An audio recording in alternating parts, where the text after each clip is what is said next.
Welcome to Albion TV presents the AO Daily Show, your source of real news in an unreal world, keeping you up to date on the latest news, events, and the great community of Albion Online. Today is Friday, the 9th of July, 2021. I am your host, the Shozen One, and joining me today, as always, my co-host, Bogul. Hello. Hello. He's here. He's ready to tell us all the most important things that we should already know about Albion Online. Bogul, what should we already know? That's what we're here for, man. The news wrap up. In case you don't, sir. I think some people just hang out and they're like, yeah, let's let these two guys tell me what's new, what I missed. Maybe I'll go read up on something that seems to be interesting from what these two clowns tell me. Is that it, or are we actually? No, we were providing the world with a immediate important service and updating people. Yeah, that way. How are you doing? Yeah, I'm doing okay, but I'm reading a chat right now, and I feel their pain, Bogul. Wait, who hurt themselves? What's going on? There's a pain in the world of Albion when they realize that everyone around them is just holding hands. Oh, cute. Like, let's take a picture and then put that into a photo album and then put it on your wall, maybe. Oh, not the photo album, the picture. And then you can get your grandma in on that hand holding too. It's a nice family. That kind of hand holding? Something like that. Results in a lot of sweaty palms, Bogul. A lot of salty tears. It's not the best. But, hopefully, as this war that we've been watching for the last 2 months continues, it may result at some point in the future of less hand-holding in general. Yesterday, we had an interview. I mean, this is something we'll talk about later in the show, I guess, and we'll talk about it now instead. But we had an interview with Africa Now, who talked about why he was part of the coalition to take down PoE and how his goal was to make a world in Albion where guilds like his homeless crew, a solo entity that didn't want to group with anybody else, just wanted to go out and have content, could exist free from political ties. Am I supposed to tell you my opinion on that statement now, or are we just skipping I mean, that's what he said, right? Like, okay. Like, you helped a little bit, yes. Phrasing some of that, I think. But no, he definitely made his whole guild because he didn't want to deal with political shenanigans. And then in season 13, the political landscape changed that much, or so much, that he had to adapt, and now he's part of a warfare conglomerate that is trying to take on PoE. And I'm scrolling around on the map. I'm trying to locate them, but I think you can't. It's everywhere, so I'm going to close that map. Yeah, it's a weird situation. Like, the map has just become more confusing than anything. It does not really illustrate who controls what anymore. It's very hard to see. I mean, you can. If only everybody do was it. in the same alliance. Nobody's in the same alliance because rules. Right. Anyway, that other interview, than the war report, yeah. That interview you can listen back to. It's in the VOD from yesterday. Mm-hmm. You can either watch the show there. It has a different title, but I might fix that, but maybe not. It's in the actually, no, it's the Africa Now interview. That's the title of the thing. Dude, I'm already at the next show. Anyways, you can watch yesterday's VOD. It's in there. It's cool. It's a half an hour of Africa, talking about the view from his side and the history of him and his guild. It's a good interview. It's a pretty good interview. I thought it went well. But Bogul, we also have a few PSAs to get through. The things that you are supposed to know, and if you don't, we're going to remind you about them. Bogul, first, I know they know. I know. Oh, but first, a word from our sponsor.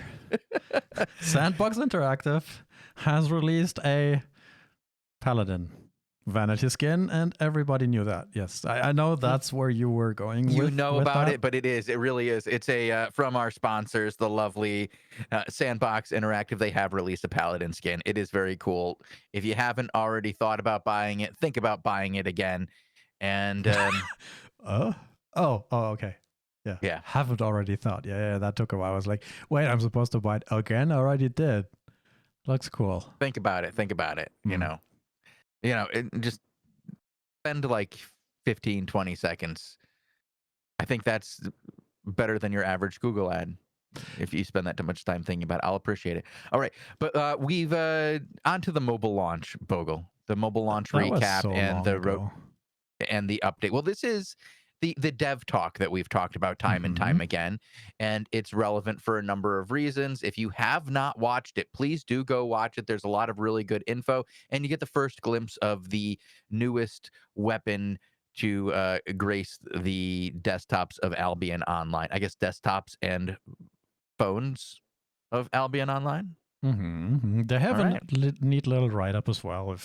If you're the reading kind of person, has some nice pictures of some of the biome rework that they're planning for. They're looking at redesigning some of the layouts and reworking and updating and making prettier some of how Albion looks like. And of course, there's other things that are announced in that upgrade. One of them is a work in progress mock-up for what is going to be elite tier levels of your gear progress. So we will have 120 instead of 100 mastery that you can achieve. They didn't quite go into the detail of how exactly that works. And if you just look at that screenshot, a depth fiber harvester with plate boots, it's a very work in progress still. So it didn't have a lot of details other than that, but it has some cool new things as what's to come for Albion. And the last thing that they have here on the news post is that crystal, the power vortices. Power vortexes and the power crystals that you pick up and carry back to your towers or your hideouts. They will give you bonuses for each one. I believe it levels your tower and increases your return for crafting on your hideout. It has some interesting ideas. It's a capture the flag style of gameplay. You get demounted, you show up on the map, but you get rewarded for doing it. So it's definitely worth trying it out. It's going to be an interesting thing when it comes out. Did it I say imagine when? No. Next content update, right? Yes. Let me put my theoretical logical guesser out here, right? We still have a season to go, right? So it's probably not going to be before the end of the season. It's easier to make these kind of bigger changes in between seasons.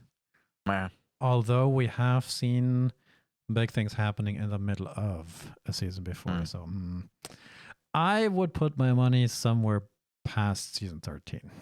Yes. I don't know how far into or after 14. I'm hoping before. I think it will likely go between seasons, and I'm not saying which two seasons I think it'll go between. Wow. But Wow. Okay. I think that generally something with what they're changing, I hope that it impacts season points in a way that is significant and changes the way that a season would be played. And I would rather see them delay it 6 to 8 weeks and make it happen at the end of a season or in between the seasons so that it doesn't impact us an ongoing season rather than put something out in the middle. Do you think these crystal vortices could be giving like season points? As a something like this, the season vortexes and stuff like that, or the season vortexes, the power vortexes, they could. I don't doubt that they would be associated with it because they can raise a tower level. Right. That could go out in the middle of the season. I don't think would be too impactful. That's just another addition. But the idea of redoing the black zones and changing the mobs and the growing level of mobs and stuff like that, if you're doing all of this, I would like to see everybody start like with a 2-week advanced or even a week long notice, in between the two seasons. So you just get a little bit of it and then you're off and running. Yeah. I can Get see a that. couple of the early bugs out first and then, have at least most of the season running under the same kind of rule set. It's just Okay. the way I feel about it. And there are supposed to be more dev talks on the details of those proposed changes from that dev talk. Soon TM, right? We still, as I said, we still have a little bit of time, presumably. So, yeah, it's nice to have that next thing that's coming, even though the current season is basically has just started. Don't we have like an invasion coming up soon, like next week ish? We are in week 3 or 4 or something like that. There should be one within the next 2 weeks for sure. Yeah, I believe it's the next weekend. I'll get you the exact date because I have it in front of me. You do? Oh, cool. Yeah, I'll look these things up every now and then. The 17th. So that would be the next weekend, not tomorrow, the weekend after. Okay. Cool. Yep, we also have levels 5, 6, and 7 of the Crystal League that week as well, and 4s and 3s on the 20s. Okay. Well, let's get back to the other PSAs that we have. Or are we done with? Just one last PSA, I guess you could say, like thing that we're going to probably talk about a lot. Sandbox Interactive is hiring. I know we do this quite often. We're always talking about it. It's because you guys are some of the, the best and the brightest there is. And who knows Albion better than you? So if you have an interest in any of the many, many things that Albion is looking for, there's a great post by Talion out there that describes what they're looking for all these different positions. Bogul, do you want to list them all, please? He specifically highlights community manager, junior project manager, publishing, junior content manager, helping Prince Caspian out, and customer support representative. In his post that he made a few days ago, on the jobs page of Albion, there is, I think, one more or two more. Full stack web developer, office management, UI UI designer, UI programmer. So there's a little more. I'll link it into a chat in case you know somebody. You can pass that along. Working in Berlin might be nice. I would love to do it if I didn't build a house last year. Oh. I guess it's 2 years ago now. But I'm kind of get used to these things, do you? Well, I built a studio in that house. Oh. And so it's not like the easiest thing to sell. I mean, with people moving towards work from home, why not? I mean, maybe. Honestly, a soundproof office that when you open the window has the view of a waterfall sounds better and better. What I don't want to drift too far off topic here, but building a nice isolation chamber right before a global pandemic, right before COVID was fantastic. I know. Wow. I did well. Got a separate fan too, like an exhaust fan. So, I was always blowing the air out. If somebody came in here, I didn't even have to. Yeah, well, it was pretty decent. Yeah. Safety ensued. All right. But enough about me. Sandbox Interactive is hiring. If you are interested, please do contact them or just, acknowledge that we're looking. But to the news, Bogul. It's time to get to the news. There's an explanation out there, Bogul, on the updated marketplace notifications. And I think this is something that you specialize in. What, reading things? I mean, with patch 8, we had this change to the mail you get when you buy or sell things on the marketplace. I think specifically with buy or sell orders. It used to be that every single time you sold or bought something with an order, or if it expired, then you receive a little mail that says, hey, your thing sold, expired, whatever. Now they changed that mail system essentially to send you less mail. Now you only get a summary if something sold or filled completely.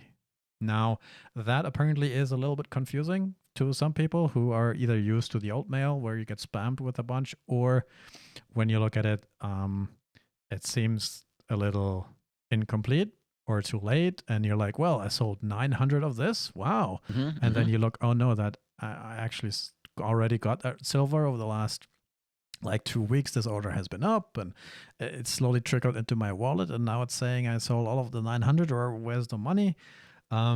So they will be adding further information to that email that you will receive. Tell your guildmates, tell your friends, tell your people that that has changed, and people shouldn't be concerned. You already have the money, and they will be addressing some of these, adding a summary, for example, and some other information like when you cancel a sell order, stuff like that. So they're also monitoring it, the effectiveness of it, and they're open to feedback. Now, how do you monitor the effectiveness? Are you just looking at support tickets? Or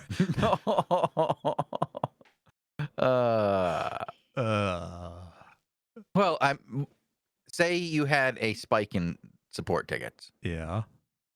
Caused by this issue. Yeah. And then you resolved it with some changes. And the support tickets from that went away, then I guess you could monitor it through support changes. Okay. Support ticket changes. That was a right? rhetorical question, kind of. I'm just okay. Well, stop your rhetoricals. All right. Mailbox notifications fix soon, better soon. Enjoy. Next topic. Hellgate video guides, and I hear it's pretty good. Yeah. You watched it earlier today? Yes. And you told me I had to watch it today. We were going to watch it during the show. It's a nice and short thing, and I think everybody will learn something. That's why I wanted to watch it on stream. It is made by Driz T of Sotheby, who has produced a bunch of Albion guides already, and it's another good one. I learned 2 new things that I didn't know, and I kind of want to make everybody watch this, because then you can tell people who either don't know either, or you might learn something new as well. Okay, I think that would be fantastic.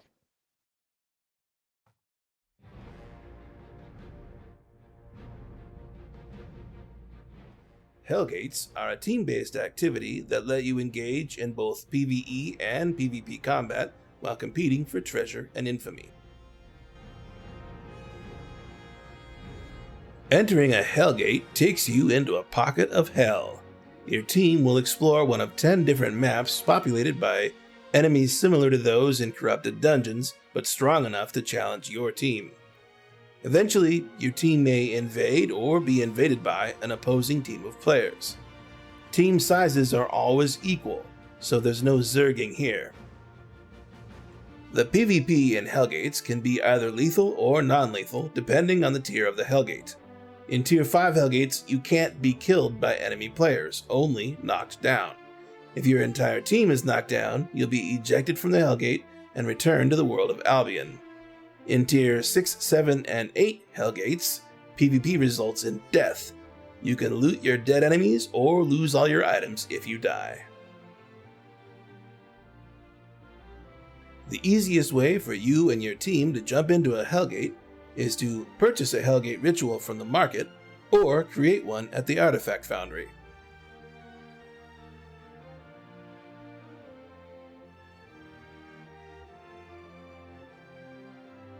Using a ritual creates a Hellgate entrance in a nearby region. For 20 minutes after using the ritual, only the person who used the ritual can see the newly created entrance. The entrance is clearly marked on that player's world map, region map, and mini-map. Once the user gets close to the entrance, everyone can see it.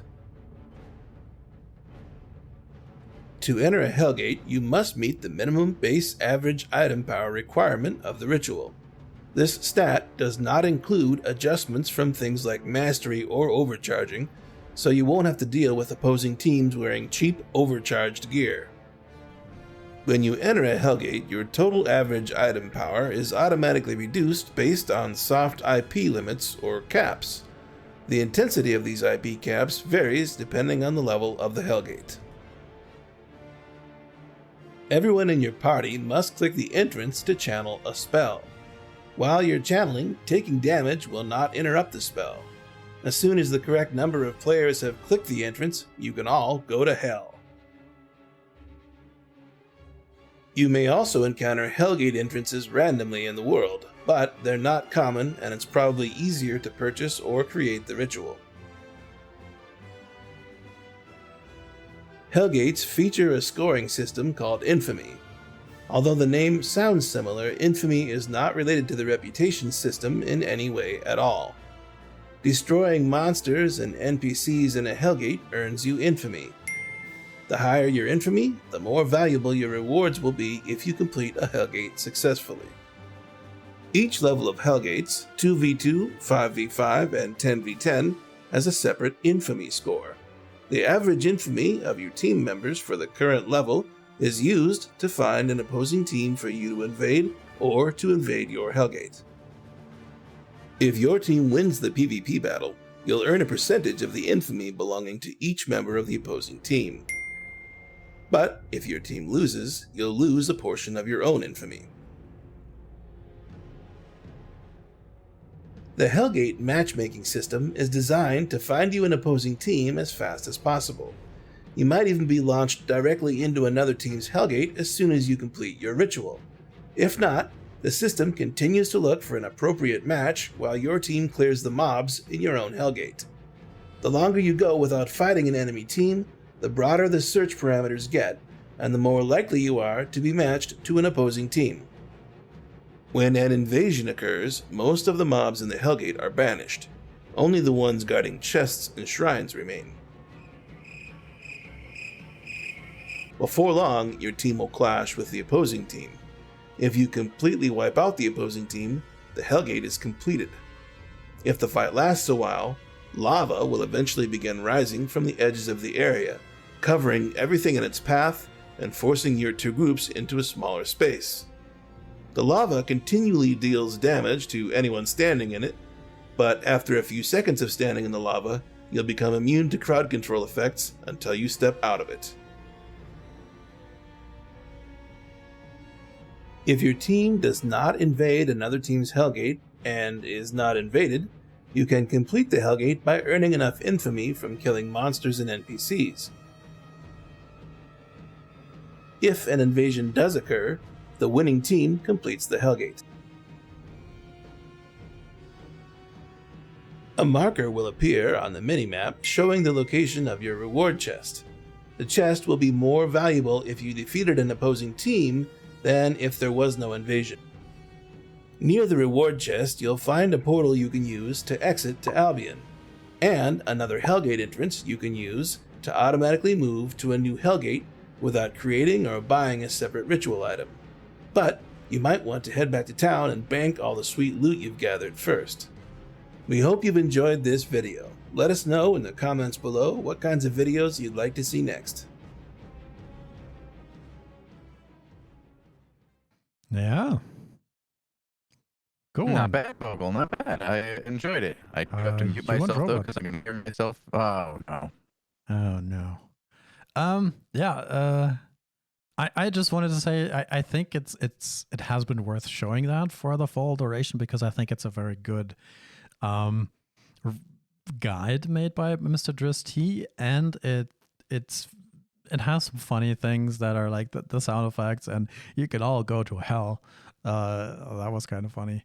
And just the new sort of guide series that he did there is pretty good and informative and definitely worth sharing around. It's by now I think it's like 7 or 8 different videos. It has faction warfare guides, faction ranks, for example, and various other videos that sort of give a good introduction to some of the newer features in Albion. And yeah, I think you're back, by the way. I hope I'm back. Am I back? Yeah, Does yeah, it sound like I'm here? Am I functioning? Maybe you were watching the stream at like 4K, and then you're like, Well, Elsa is really screwing with my internet and has been for a while now. It's Elsa. Yeah, Elsa is moving up the coast from Florida to New England and just drenching us all with her rain. I think you're not talking about the former community manager Elsa, the Snow Queen from SBI, no? Are you? No. There's a storm called Elsa. Interesting. Okay. Yeah, it's messing with my internet. Well, let's hope you don't go down. If you do, we'll just end right here and there. Yeah. Yeah, but there was some good bits of information in there. I did like that. I liked the presentation overall. I think it was very smooth. I think he's doing a fantastic job. They're working together and making some fantastic content over there, and it's cool to see. There were some tips in there that I didn't know. Like the immunity to CC while standing in lava. Good to know. I think now that I have mastered the Crystal League, I might be ready to step into Hellgates.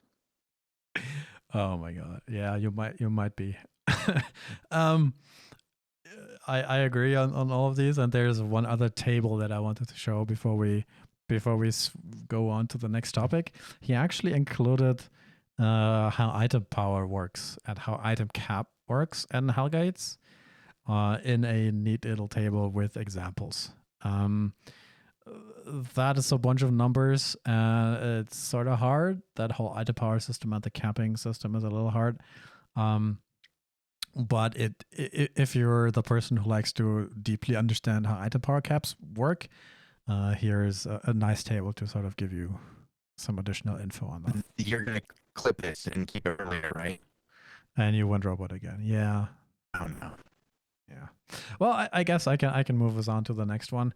We only have one other topic left that we wanted to do today, which is talking a little bit about the in-testing changes that are being playtested right now. So Retroman, one of the game designers of Albion Online, mostly responsible, not only, but mostly responsible for the game combat balance, has his own thread in the general section of the Albion forums, general questions and discussions. It's called NDA Balance Playtests. I always suggest that you subscribe to that thread because he rarely posts there, and if he does, that notification is pretty good.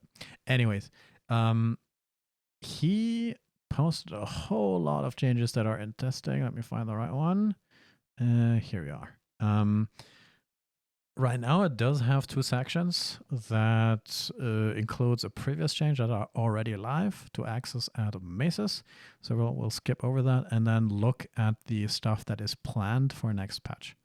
One other bit of information is that the bold changes here are the recent updates to his thread. He, I think, during the hot phase of the testing, updates this thread like once a week, maybe every 2 weeks.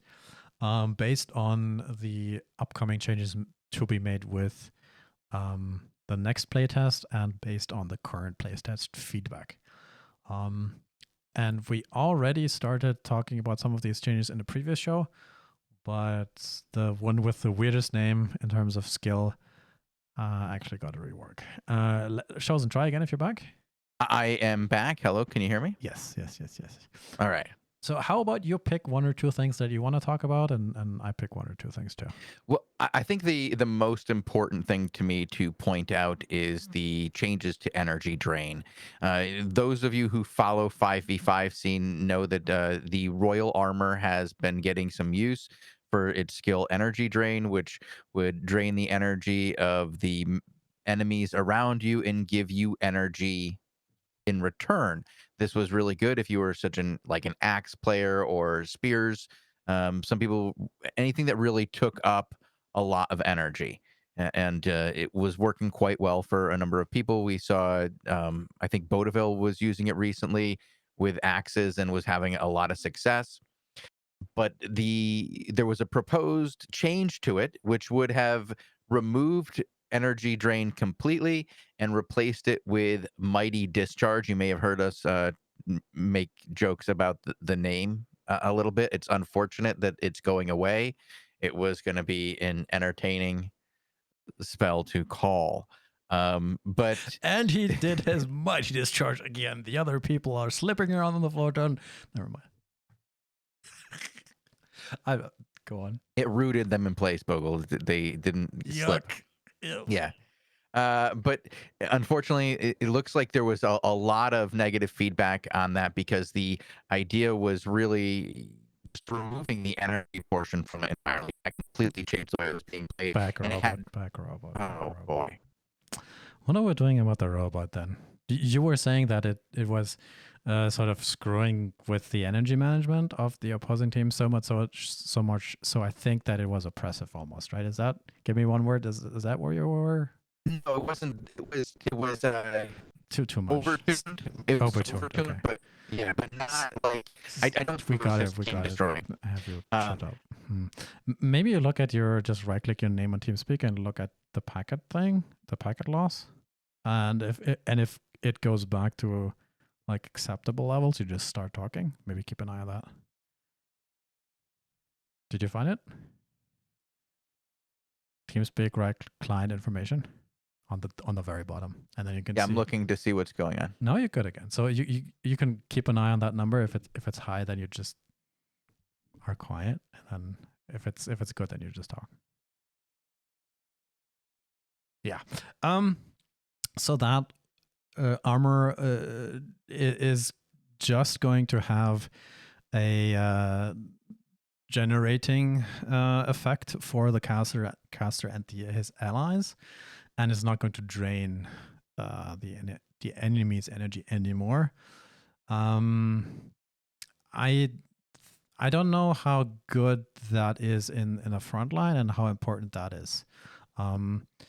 Maybe you can give me a quick yes or no if that's good enough still in your opinion, or if it might be too much for the reverting the change to where they are now. I think this is a good step in the right direction because I think what people needed was more to bolster their own energy than to deplete the energy of others. We had seen some different builds being based around the depletion of energy from others, but it's been a long time, and that really scales funny with IP. So seeing this removed, I understand. It doesn't bother me having the drain effect removed and changing it to a energy boom effect dependent on the number of players around you.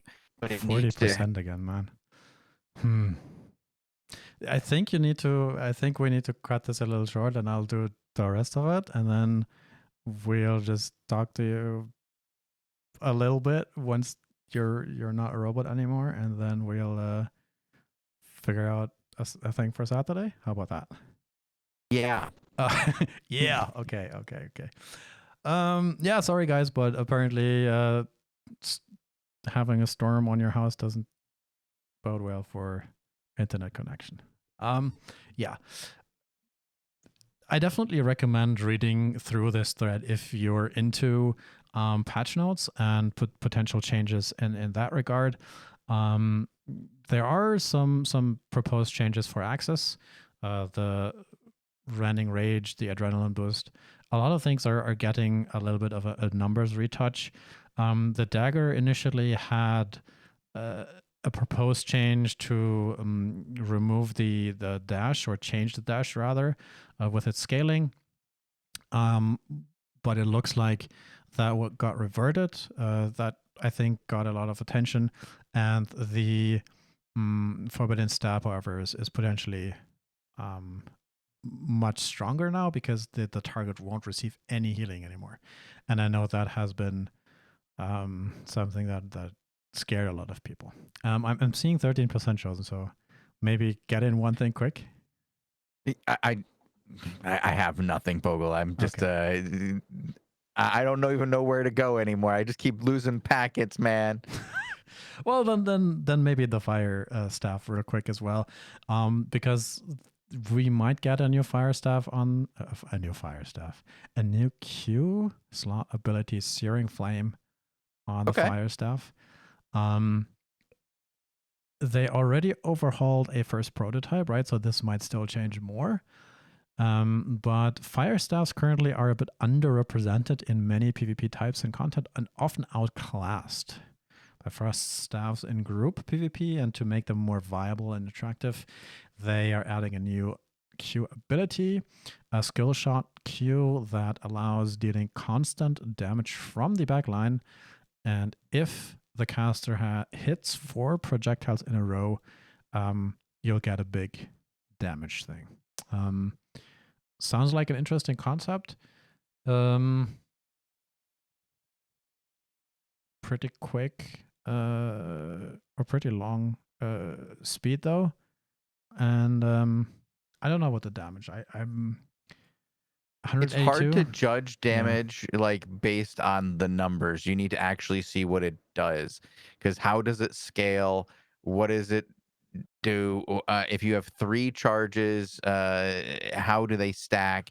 What does it look like when it's actually happening? Because 11 magic damage over 1 second every 4 seconds for 4 seconds doesn't sound like a lot, right? But when you add it all together, what happens when it's a tier 8 and it's hitting for 400 and it's burning for another, 75? Like, Potentially that's scary, yeah. Yeah, but you don't know what that looks like with scaling. So it's always very hard to see what they're going to do on the live server based on the numbers alone. You can only get an idea of what it's going to look like. It doesn't have a terribly long, wait. It doesn't have a terribly long cast time. It could be very effective. It does make you stop and stutter. So we'll see what it does. It could be really cool. I'd love to see something new. And I'd love to go watch the playtest of this being played, honestly. Yeah. The last thing I have before I think you wanted to talk about one more thing is the change to the glacial This is the staff. big one for me, yeah. Now you can sort of use it, I think, like the cursed skull, right? You can cast the direction or choose the direction after it's been placed. And, have a higher cast range, a little slower travel time, higher damage, and higher tick damage. So it's kind of a, the cursed skull, which sees some PvP, ZVZ popularity. Is it enough? A longer, I don't know. well, I will tell you, this was one of my favorite early spells when it was introduced. Like we're talking a long time ago, like beta 1. Actually, it was it's an a alpha. scary big Yeah. AoE that's moving. Yeah. Yeah, and it was really, really cool back in the day. And now the cursed skull kind of is that. But this would really trap people in place. Now, if it works similar to the old, like the cursed skull, and that you can place it where you want and make it go in the direction you want, I can see it being used in ZVZs in a completely different way. Like this could Like a be very zoning thing? cool. Huh? Like Well, for zoning? like or- for zoning, well, it's currently used largely for zoning now, but you could hit different groups in a way. Like, you can zone out a larger area because it's not just the area in front of you that you're zoning out and where it moves to. You can actually like send it along the wall of a castle, for example, or change how it's done. It could be very cool. I want to see how it plays. I find the Curse Skull is great for zoning and great for catching groups in places where they can't get out of the way because you're choosing the correct direction and they're stuck going in the direction they don't want to because something else is pressuring them.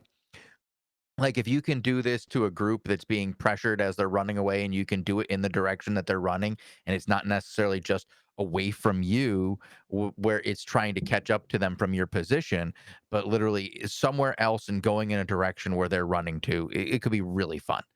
And it's got me, maybe I'll go start playing some Glacial again. Lugsy, bring out the Glacial staff. We're doing it. Let's talk about the last one then that you picked out, the corrupted dungeon changes, right? Is that it? There's a lot of changes to corrupted dungeons. Now, this is, I feel like, a lot of reading, and I worry about reading this, Bogle, so I almost want you to just to read the block up front. Okay. To Because improve I could, yeah. the recent meta in corrupted dungeons, we will introduce a new mechanic for corrupted dungeons. The goal is to allow for a few disengages to change abilities, adjust tactics, and not have the fight narrowed to one single engage. But also add a penalty if players keep continuously resetting the fight without the need to dramatically reduce the escape chances of items or spells of the open world.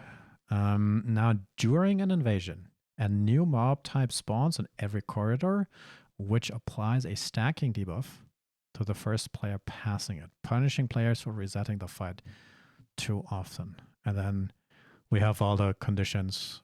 It spawns 180 seconds after an invasion, and one player has been damaged before. Yeah. Okay. So once there's an attack, in the next 3 minutes, these things start spawning. So you have some time for play in those first 3 minutes. You can engage, disengage, do whatever you want, reset as many times as you need to. You probably get 2.5 resets out of that. But then these mobs start spawning in the corridors. The mobs are placed in every corridor. When a player enters its aggro range, the mob applies a stack of corruption debuff. The mob can see invisible players. There should be no way to dodge the debuff with iframes. After the debuff is applied, the mob vanishes, so the next player can pass without getting the debuff. After 30 seconds, the mobs respawn so that you can't just go back and forth across the same area trying to trick the system that way. If a mob respawns, they immediately can aggro the closest player. To prevent players getting past a mob OM respawn without getting the debuff.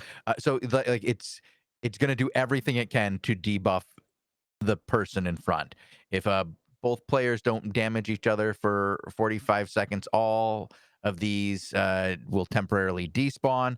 But if players damage each other again, they will just start respawning again. And I'm guessing on a quicker respawn than the 3-minute base. I would go with the 30-second respawn once again.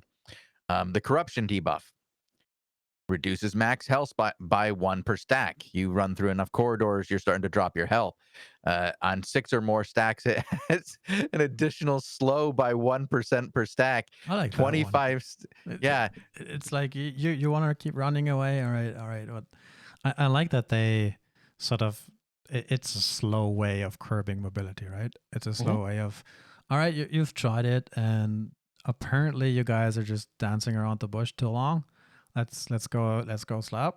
And if one person is just built for mobility and then just runs away, then that's a big debuff if you take the whole thing. yeah. That's a 25% debuff to health and a 20% debuff to speed. You're not outrunning anybody like that. You're just not. Okay. Other corrupted dungeon changes, Bogle. These are important. Well, all stuff is getting reset. Healing is increased, or rather reduced, right? You heal less than you already do, 10 to 20. Spike traps are better, or getting, what's the word? Like better based on the visual thing you see, right? Mobs are more consistent, and you can't cleanse a certain effect anymore from the Magnum Effete, whatever that is. I don't know what that is, but you can't cleanse a certain effect. Yeah. So overall, corrupted dungeon changes, addressing some of the meta, I feel like. Yeah. I think that this has been going on for quite a while now. There was a serious problem in Corrupteds. They really needed to be changed. It's okay to lose to something. It sucks to lose in the way that people were losing. And you have to really consider how it affects the player who's losing when you're, designing these kinds of things. And it's really trying to not just, nerf a single, like, play style or weapon type, but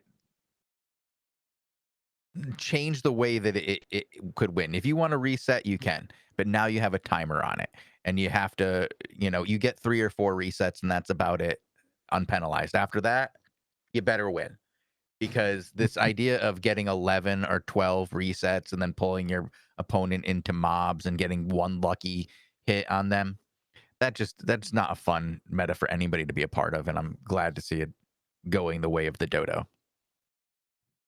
Extinct. All right, cool. Yeah, chat asks, Tenshi Max asks, when will the patch drop? This is, as I said, again, this is the current play testing changes that are in testing right now. There are playtest groups who help the game designers check out these things, and as I said, some of these things will get adjusted. So because it's a big list, historically, there's always a big or bigger combat balance change somewhere in the middle of a season. So we are just approaching the end of the first third of the season, so we still have like 2, 3, 4 weeks to go in theory. So that would be my time frame for this, Shozen. But that's based on experience and history and not knowing when it's actually ready, because it's... I usually expect them sometime after the middle of the season. There you go. There you go. Yeah, and I think that's all the topics done. Only thing left to do is pull off your raffles. I just did that. Maybe in honor of the robot today. And then we will leave you guys into the weekend and see you tomorrow, I guess.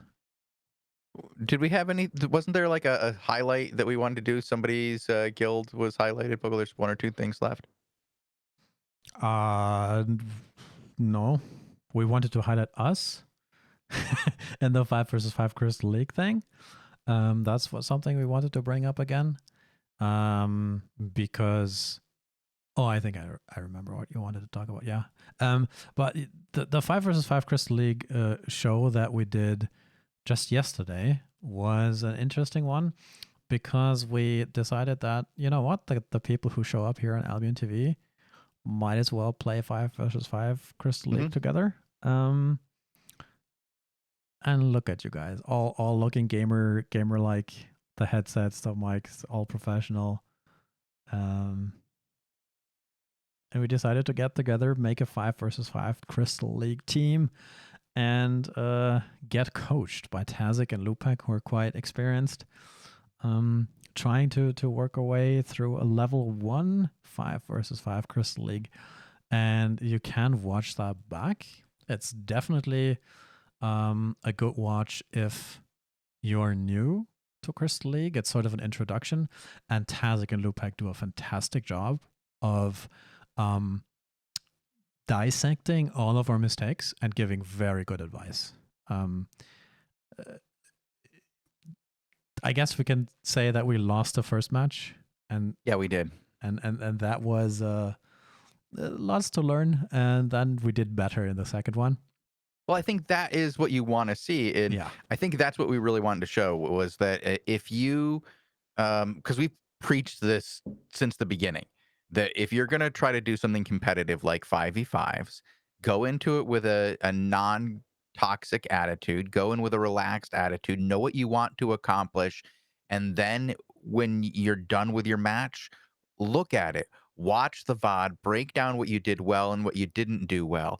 It does help to have an experienced member of your team lead that discussion, but you can do that on your own. It will just take more time, but you will learn so much by breaking down your VODs and examining your own mistakes, and then implementing choices in your next match to do better, like that will help you win. And that's what we were able to do. We were able to separate better in our second match. We focused our targets better in the second match. We changed the way we were targeting in our second match, and it worked very, very well, and we were able to secure a victory. You just have to see how we did it, and who to blame for everything that happened in that match. I want to show this one because it was embarrassing. That's the second one, right? Oh, you're okay. I know what you're doing. Look at me, all the way in the back, on the donkey, not mounted up, and like, guys, wait for me, wait, oh, donkey, wait, guys, and then yeah, definitely watch it back. We have some montage plays in there. I think Lupek did a fantastic job healing out there. Tazik and Robert did a fantastic front line.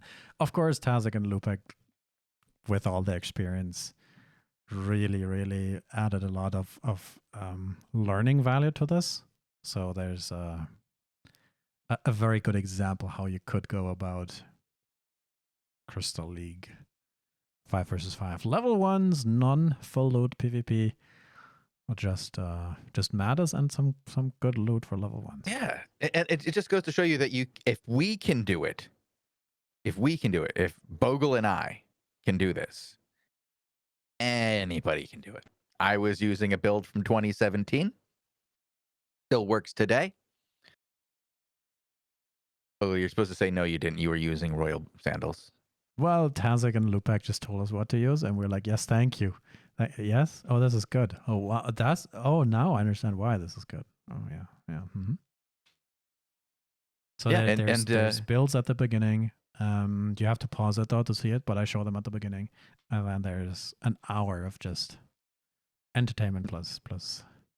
It's very informative. It's if you are new to 5v5s, or you are thinking about getting into 5v5s, or you know somebody who's thinking about getting into 5v5s, it's definitely worth recommending to them, or watching yourself. I thought it was pretty good. I learned a lot, and I was there. So definitely check that one out. I enjoyed it. We're going to do it again in 2 weeks. So not this coming Thursday, but the following Thursday, we will do another one. And we'll see if we can't make this a regular show. We're still going to do level 1s next week. The goal is to eventually get good enough that we could win a level 3. That is our end game goal. But we need your support. You have to watch the show in order to keep the show going. I also remembered what you were going with. We still have 2 guild spotlights that we didn't talk about yet, but I propose that we do that on Tuesday during the community show. Okay. It is the Rogue Natives and the Angry Nerds guild spotlights. Those are the ones. Yes. The Rogue Natives and the Angry Nerds. Those are the 2 spotlights that I was like, I know that there's more news out there. I've got it on my Twitter. Yeah. Let's talk about them on Tuesday during the community sort of show that we have, and then let these guys go. Any other things? Any admin stuff? Anything else that we have today? Or tomorrow we have some shows. You should watch those. We have the ZVZ show, the 20v20s, and the 5v5s tomorrow. It's definitely worth checking out. Okay. Well, in that case, I'm done. I'm ready for going to bed and then being back tomorrow for some ZVZ action. I agree. Sounds good. Have a good night. Bye.